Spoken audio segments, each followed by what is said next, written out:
Hi, this is Danny Ibarra from MyMark. Today, Tyrell Gray tells us your personal brand will never be the same again. Most of us are acutely aware of how the world has changed with the invention of the internet. However, we often overlook the omniscience of this powerful avenue of communication and the influence it carries with personal branding. With applications such as Foursquare and Facebook Places, your every move is literally being watched. Your personal branding could be severely affected by the information on the internet, and in positive cases, we hope that it is. Throughout the personal branding process, you should be publishing as much positive content about your brand as possible.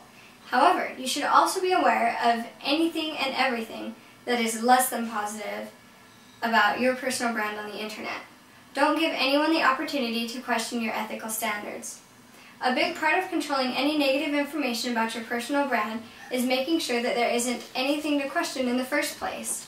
Practicing high ethical standards is always the first step to good publicity and positive information about your personal brand. There may occasionally be a disgruntled client who chooses to settle their differences with your brand virtually, but even in those cases, they can be handled with grace and preserve your ethical image. So keep that in mind as you interact on the internet. Let me give you an example of what not to do with your personal brand. One of my friends from college was always pushing the line between the spirit of the law and being downright unethical. Whether he was dreaming up some way of parking for free or passing Calculus 201 without really going to the class. That's a story that didn't turn out too well for him. The problem is that all those techniques have bled over into his business life, and frankly it's killing him.